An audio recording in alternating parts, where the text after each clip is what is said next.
Congressman Hakeem Jeffries and Congresswoman Yvette Clarke for being here and allowing us to participate in this very important conversation regarding the destabilization of Medicaid. I would now like to introduce Dr. Jason Hirschberger, who is the chair of our psychiatry for One Brooklyn Health.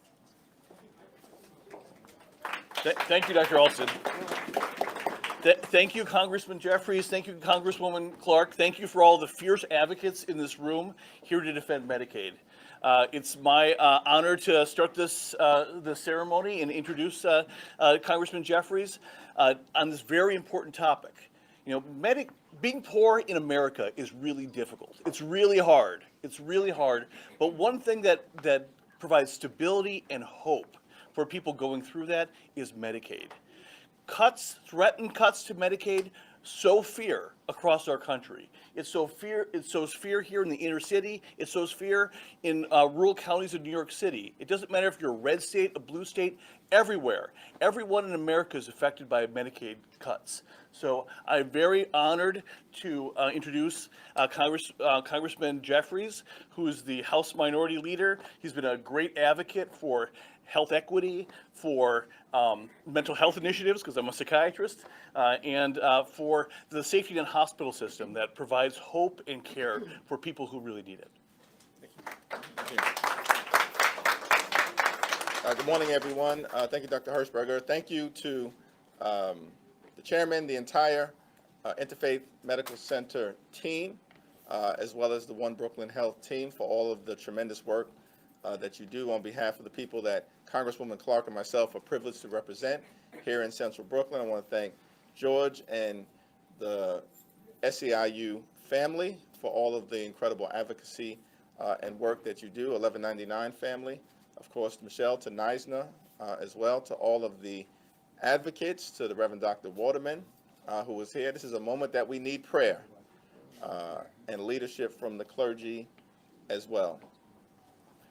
Republicans have proposed the largest Medicaid cut in American history. It will devastate children, families, people with disabilities, older Americans, women, and everyday Americans in this community, in the city of New York, and across the country. Why have they proposed the largest Medicaid cut in American history? It's because they want to pass massive tax breaks for billionaire donors like Elon Musk and wealthy corporations. It's unacceptable, it's unconscionable, it's un-American, and together we're going to do everything we have to do to stop these cuts from ever taking effect.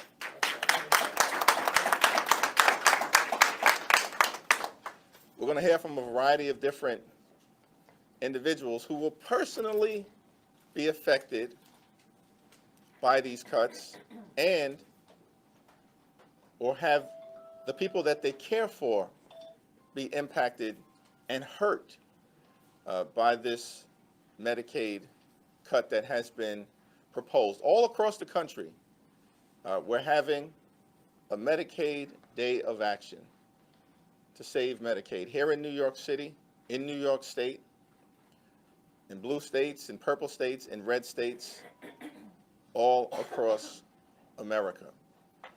Medicaid is health care, and we believe that in the United States of America, health care is not simply a right, it is a privilege that should, not simply a privilege, it is a right. Making sure y'all are paying attention. Medicaid is health care. It's health care for the people in this community, in this city, in this country. And it is not simply a privilege to have health care in the United States of America. It is a right. And we're going to fight to make sure that that right is alive and well and save Medicaid in the United States of America.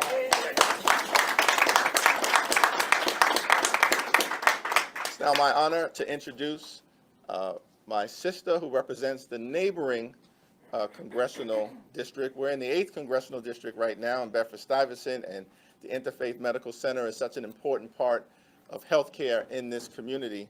for the Bedford-Stuyvesant people that I represent, but also for the people of Central Brooklyn that Yvette Clarke represents right across the street in Crown Heights in the 9th Congressional District. She's also the chair of the Congressional Black Caucus, Congresswoman Yvette Clarke. Yes. Greetings and good morning, everyone. As has been stated, I'm Congresswoman Yvette Clarke, and I proudly represent the people of the 9th District of New York, and I am chair of the Congressional Black Caucus. Let me thank my leader, the Democratic leader in the House of Representatives, Hakeem Jeffries, for today's press conference, and to all of the advocates, professionals who stand with us as we say no cuts to Medicaid. We all know why we've gathered here today, and that is to address the partisan spending bill Congressional Republicans passed that represents an extremely direct, extremely dangerous attack on veterans, families, seniors, and everyday New Yorkers. We can call this attack what it is with certainty because it is an assault on health care of our neighbors that depend on it just to live. Health care in our nation was promised to them. And so I'm proud to stand at Leader Jeffries' side for this Medicaid Day of Action, just as I am proud to call myself a colleague to Democrats across this nation who are speaking the same message we are today, relaying the same dangers of this spending bill and standing for the same people and families it will hurt. I also serve on the Committee of Jurisdiction for Health Care in the House of Representatives, the Energy and Commerce Committee. And we have been sent a mandate essentially to cut $880 billion from the federal budget in order to provide space in the budget for the trillions of tax cuts to the wealthiest in the United States of America. This is a humanitarian crisis. And unfortunately, there is a move afoot to make sure that we all are impacted by these draconian cuts. We've engaged in this national mission to speak to millions of Americans across the country who have lived good, decent lives, the people who are now at risk of losing their health care and housing, safer communities, and retirement security due to the cuts made by those who haven't come close to the same standard of decency. In the face of this latest scheme to slash Medicaid, Medicare, and Social Security to pay for tax breaks for billionaires, know that House Democrats will use every tool at our disposal to stop this devastating scheme, but it requires all of us.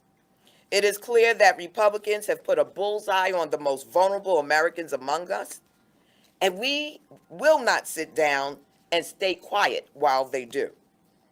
In New York's 9th District alone, the community that I've called home my entire life, cuts to Medicaid will severely impact over 65,000 people over the age of 65, 24,000 disabled children and adults, 146,000 young adults, 85,000 parents and caretakers, 149,000 children, and 11,000 pregnant women. And those numbers up, we can see that these cuts will hurt roughly 500,000 people within my district alone. That's almost half of our district. There are real people who will lose more than $5 million in Medicaid benefits and the services they rely on. I can tell you that you'll see similar disturbing figures across this nation. Republicans continue to rob Americans to fill the pockets of the rich, and their actions are costing lives. Democrats will continue to fight back by holding Republicans accountable.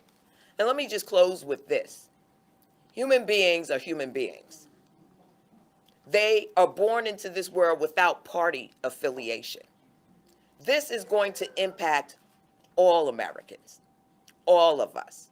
The cascading effect of cutting $880 billion out of health care will not only mean the threat to our health and well-being, it will mean higher unemployment, it will mean the closure of hospitals and federally qualified healthcare institutions within our communities.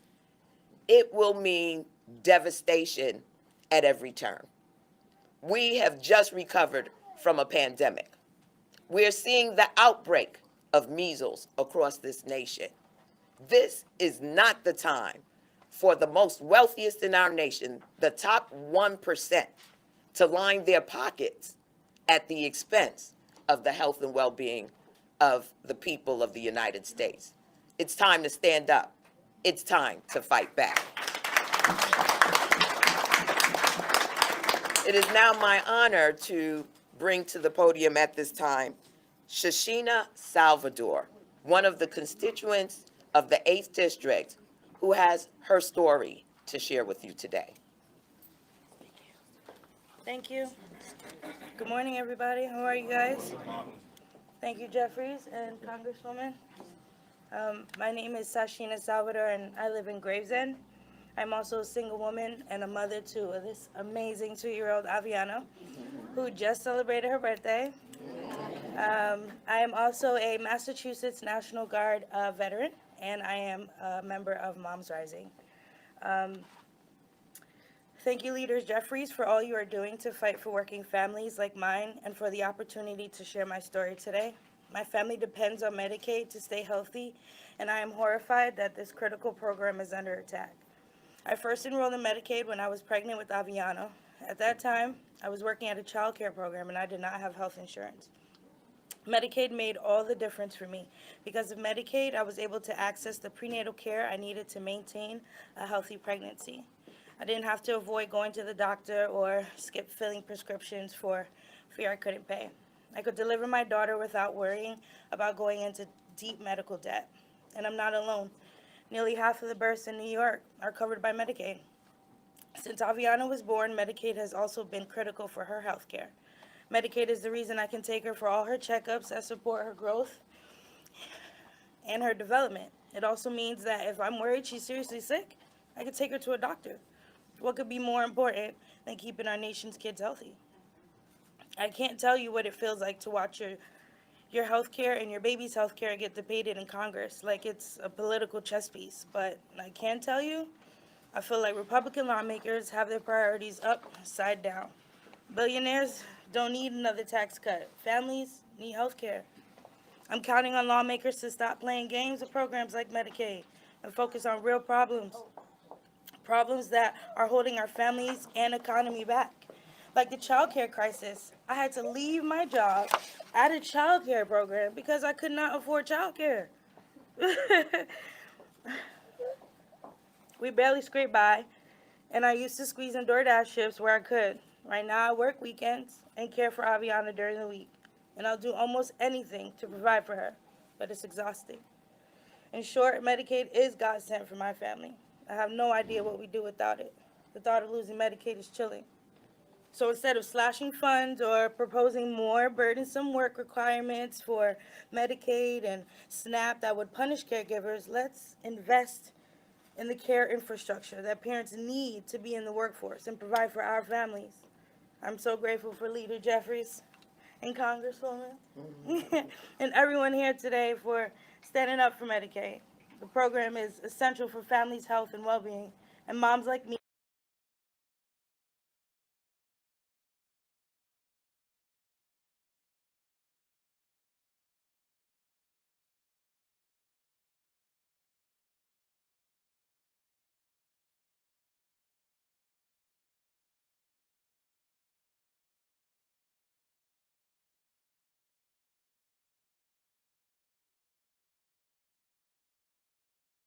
will fight. I promise. Stand up for you. I want to you up for questions. Thank you so much, Jeffries, and thank you, Congresswoman. That's my congressman. I am, that's where I live. And I'm a pediatrician, but I'm also the kind of physician that runs hospitals.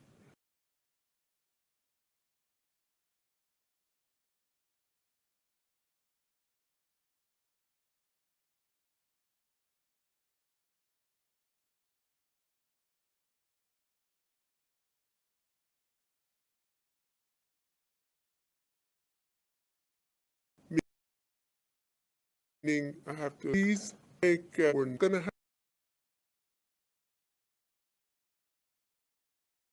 and I want to remind people that this is not just an inner city problem, it is a problem.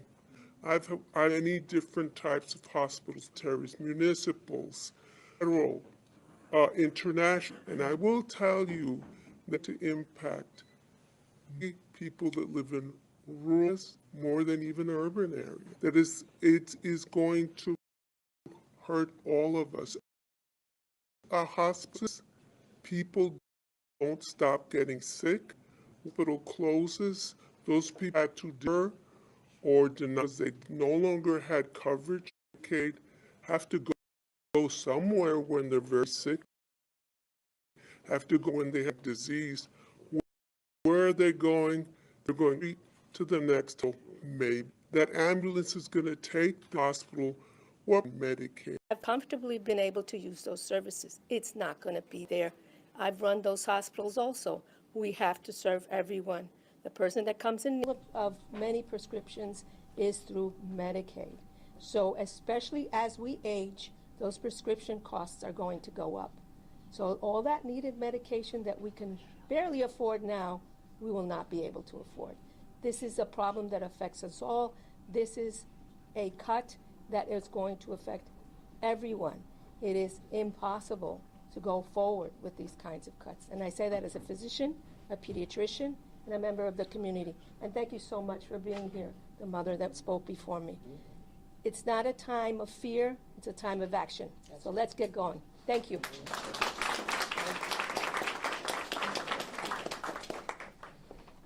Good morning. Good morning. My name is Gary Stevens. I am the Chief Medical Officer of One Brooklyn Health and a cardiothoracic surgeon. So when I'm not helping my colleagues run this great institution, I'm in somebody's chest doing heart surgery. But it's important to us that I want us to cast our vision a few years down the road. While there is an immediacy to the impact of Medicaid cuts will affect chronic disease management. And I want you to think brain, heart, and kidney. For untreated hypertension and diabetes is going to lead to heart attacks 15 years from now. It's going to lead to stroke 15 years from now, and it's going to lead to renal failure and increased cost. So it's important that we understand that this cut is really cost avoidance. It's transferring debt to later on down the road. And while we can spend $1 today managing somebody's hypertension, it's going to cost you $100 to manage their stroke by comparison. And I think that's an important part of this conversation. And this debt will come due, and we need to be able to stop it now. The decisions we make today is going to impact the life of that young lady because she's going to be responsible for paying for this. We need to be smart. We need to join this fight, and we need to be joining with the congressman and the leader to make sure that we stop these cuts because it's important to some unsuspecting person out there who is going to pay the cost of this in a few years' time. Thank you very much. Thank you, Dr. Stevens and Dr. Flores, for your incredible service to our community. Before we open it up, I did want to yield to SEIU 1199. We have the president, George Gresham, who is here. George, I don't know if you wanted to say a few words. And as you make your way over here, let me yield to Michelle, who is a tremendous, forceful community advocate, leader, of SEIU 1199 here at Interfaith Hospital.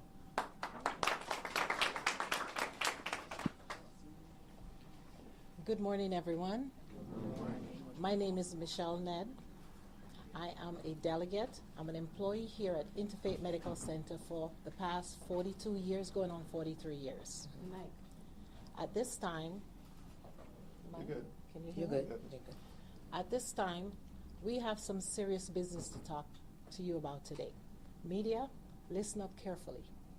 Medicaid and Medicare cut in this community is unacceptable. Mr. Akeem Jeffries, our Speaker, Congresswoman, this information needs to get back to Washington. This is no joke. Look at where you are. This is Bedford-Stuyvesant. In this community here, we need the funding. We cannot tell patients that come to our doors through this ED that we cannot see them. We have to treat every patient that comes through this door as if they were at Mount Sinai and all the other North Shore hospitals. If we don't get funding, we will not be able to serve this community.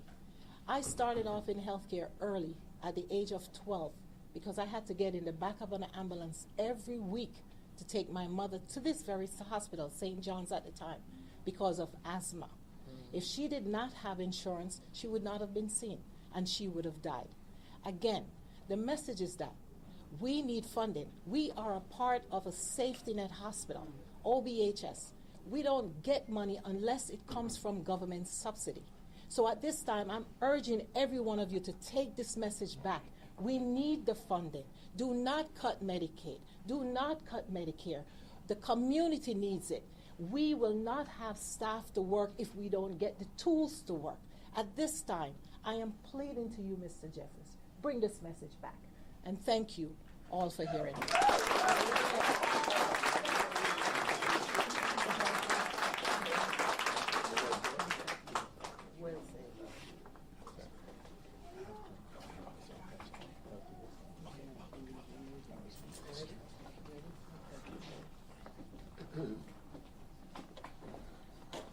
Thank you. Can you hear me now? Yes. Good morning, everyone. Good morning. We're here today for a very, very serious reason, but we shouldn't be here.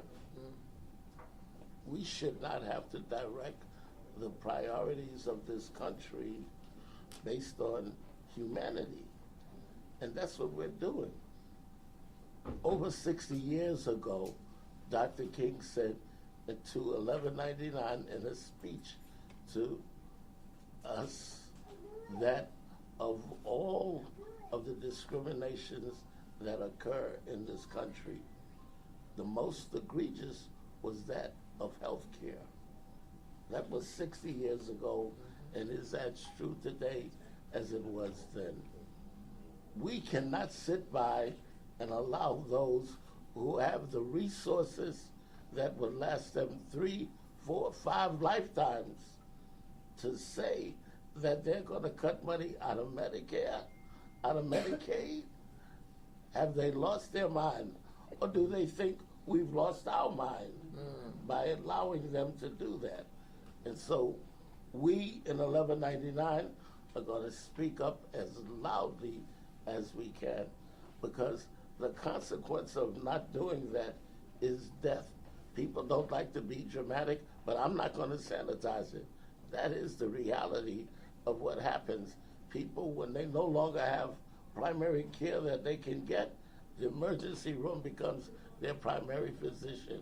If you go into the average hospital now, into the emergency room, it looks like a mass unit. Just imagine, if you will, what will happen. And as was said before, we did not expect the last pandemic. Imagine how wise we would look if we allow $880 billion to be transferred out of health care to give people a tax break, and we get hit with another pandemic.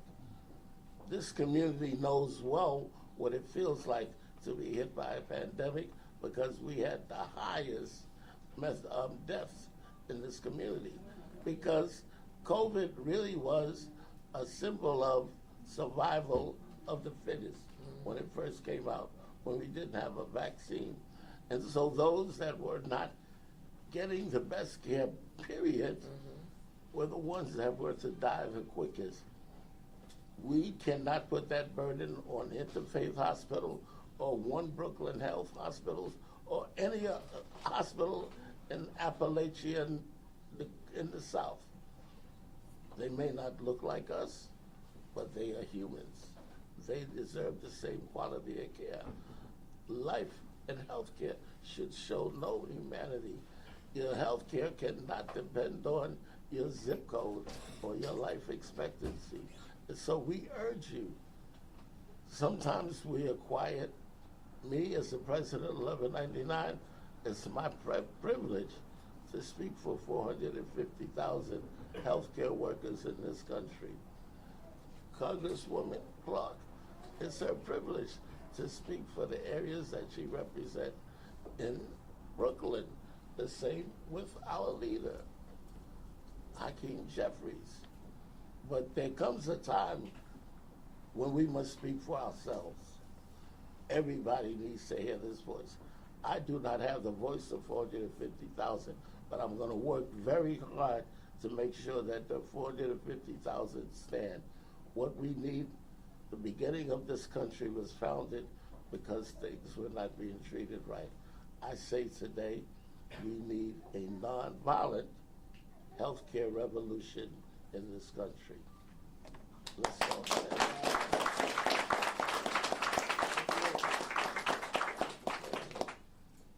There's nothing more to say. Let's just do the work.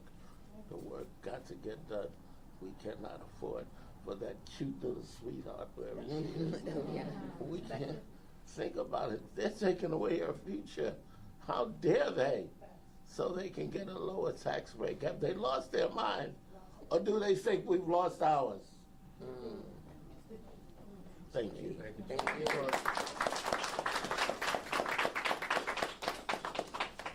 Questions?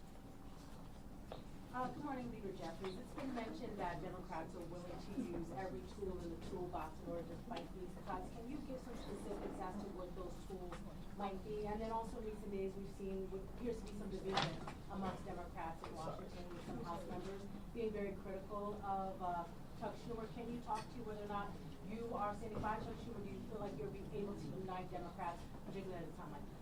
Sunday, we had a good conversation about the path forward, particularly as it relates to making sure we all speak with one voice in the effort to stop these Medicaid cuts from ever being enacted into law.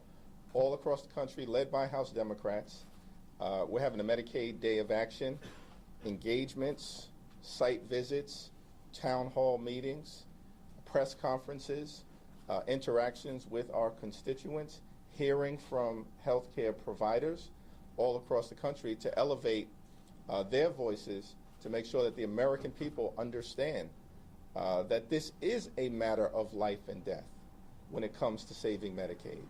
And so the next few weeks in Washington, D.C., Republicans are going to try to jam this budget down the throats of the American people. Every single House Democrat and every single Senate Democrat voted against the initial budget resolution at the end of February, and we remain united in stopping these Medicaid cuts. Thanks. Leader Jeffries, you and Leader Schumer issued a joint statement about Medicaid and the threat today. Why isn't he here now, and when do you think we'll appear together on this cause? Yeah, I assume that he's participating in other engagements throughout the state, but Senate Democrats have been very clear. They're partnering with House Democrats to stop these cuts from ever taking effect. Understand, these are the largest Medicaid cuts in American history, and Medicaid is a vital health care program for over 90 million Americans, millions here in the city and across the state. Women and children and families and seniors and Americans with disabilities all rely on Medicaid to get their health care. It's inhumane what the Republicans are trying to do. And we're going to expose their scheme all across the country. It's a scheme to jam these massive tax cuts down the throats of the American people for their billionaire donors and wealthy corporations who don't need it. And then they want to force working class Americans to pay the bill by robbing working class Americans of their health care. We will not let it happen. That's right.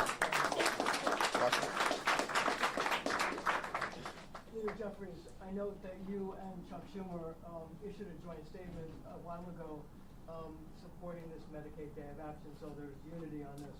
But Mr. Schumer actually was on CBS this morning, and he was talking about his controversial decision to let the continuing resolution go forward.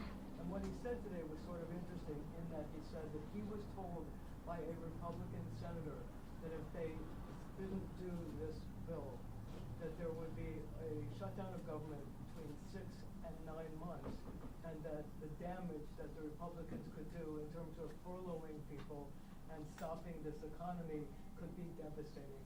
So I wonder if now, after the dust is cleared and the smoke is cleared, if you can somehow see his logic in the decision that I know you didn't like, about his decision to try to let the government go forward. Well, you know, as House Democrats, we stand by our decision to oppose the Republican spending bill, because the partisan Republican spending bill that was not negotiated with Democrats, it was written by Donald Trump and House Republicans, would hurt families, hurt veterans, and hurt seniors. It would cut health care, cut veterans benefits, and cut nutritional assistance from children and families all across America, including in the communities that Congresswoman Clarke and I represent. So that was not an acceptable thing for us. Our view was that the choice was between voting down the partisan, reckless Republican spending bill and then forcing Republicans to explain why they were unwilling to accept a 4-week spending agreement that would simply allow Democrats and Republicans to try to arrive at a spending bill that would meet the needs of the American people.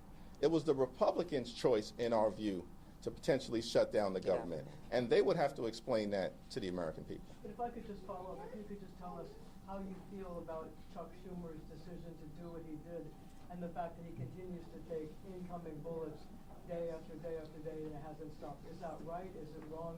And do you support his leadership of the Senate? Yes. Yes, what? Yes, I do. Thanks. Thank you, Mr. Leader, for doing this.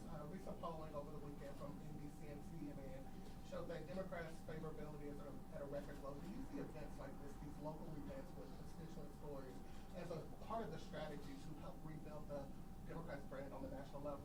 Yeah, this is not about the Democratic brand.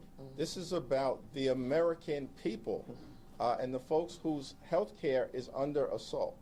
I think that the politics of this will take care of itself, right? And it'll take care of itself as early as next year in the midterm elections. But right now, it's about stopping these extreme things from happening that are wildly inconsistent with what Donald Trump and Republicans were talking to the American people about last year. All last year, Donald Trump and Republicans were talking about they were going to drive down the high cost of living in the United States of America and rebuild the economy. Their words. And then they were running away from Project 2025 as if it didn't exist. This year, they've done nothing to improve the economy, nothing to drive down the high cost of living in the United States of America. We believe that the cost of living is too high and that we have to lower housing costs and child care costs and the cost of groceries and insurance costs and utility costs. We as Democrats want to work on that. Republicans have done nothing to improve the economy. In fact, costs aren't going down, they're going up. Inflation is going up. And Donald Trump and the Republicans are crashing the economy in real time and potentially driving us toward a recession. So they've done nothing on the economy, and everything we're seeing is all part of Project 2025. That's right. Which they claimed didn't exist last year, and now they're trying to jam it down the throats of the American people. They lied to the American people. We're going to hold them accountable. The politics will take care of itself, but I'm very confident that next November we're taking back control of the United States House of Representatives. You know, I think that the way that this has been constructed is incorrect. Like I said, human beings are human beings. We are not born into partisan politics. We are born into a life that we expect will respect human dignity. And here we are, 2025, with a new administration that has demonstrated that they value some lives over others. And we cannot stand as Americans, regardless and irrespective of political party, and just take it. We have to fight back.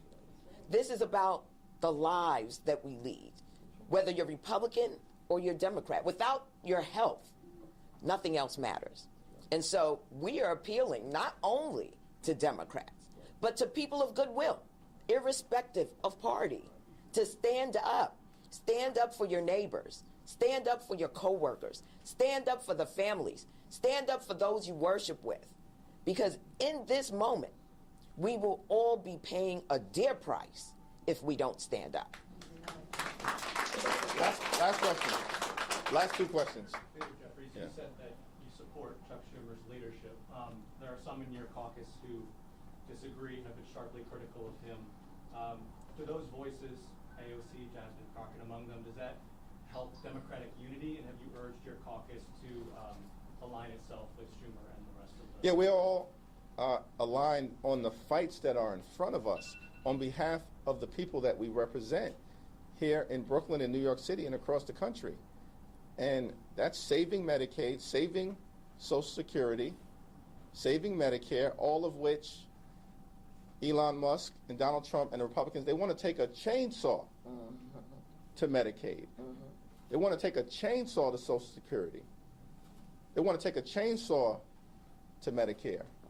But let me be clear, we're going to take a chainsaw to Project 2025. Peter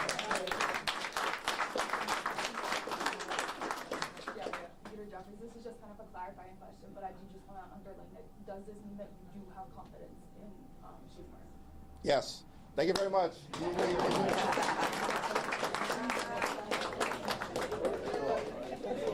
Such a pleasure, Mike.